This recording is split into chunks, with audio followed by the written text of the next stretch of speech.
हिमालय की ऊंचाइयों पर बसा बद्रीनाथ धाम 4 धामों में सबसे पवित्र और सबसे रहस्यमय स्थान।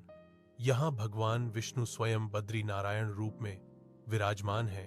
लेकिन क्या आप जानते हैं, हर साल इस मंदिर को एक चमत्कारी पत्थर खुद ढक लेता है।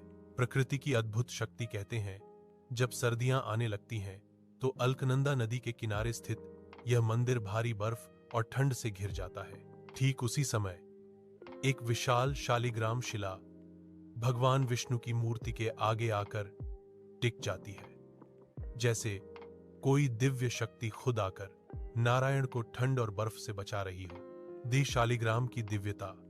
इस पत्थर को शालिग्राम शिला कहा जाता है, जो नेपाल की गंडकी नदी से आती है। शास्त्रों में लिखा है कि शालिग्राम में स्वयं भगवान विष्णु का वास होता है। माना जाता है कि यह वही शिला है जो भगवान बद्री नारायण की रक्षा के लिए हर वर्ष स्वतः मंदिर के द्वार पर स्थापित हो जाती है। मंदिर के बंद होने का रहस्य।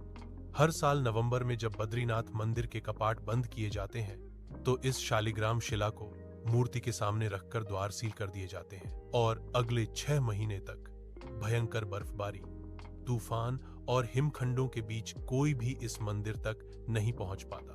पर जब मई में मंदिर के द्वार दोबारा खोले जाते हैं तो चमत्कार होता है। वही पत्थर अब भी भगवान की मूर्ति के आगे वैसा ही रखा होता है, बिना हिले, बिना किसी नुकसान के, जैसे किसी ने रात दिन उनकी पहरेदारी की हो। अंतिम रहस्य, आस्था या शक्ति। क्या यह पत्थर सच में दिव्य है या प्रकृति ने खुद भगवान की रक्षा का तरीका बनाया है? कहना मुश्किल है, पर हर श्रद्धालु जब उस पत्थर को देखता है तो उसे यही लगता है, जब भगवान स्वयं सृष्टि की रक्षा करते हैं तो प्रकृति भी उनकी रखवाली करती है। समापन वाक्य। शायद इसलिए बद्रीनाथ धाम सिर्फ एक मंदिर नहीं, बल्कि आस्था और विज्ञान के संगम का वो स्थल है जहां हर पत्थर में भगवान सांस लेते हैं।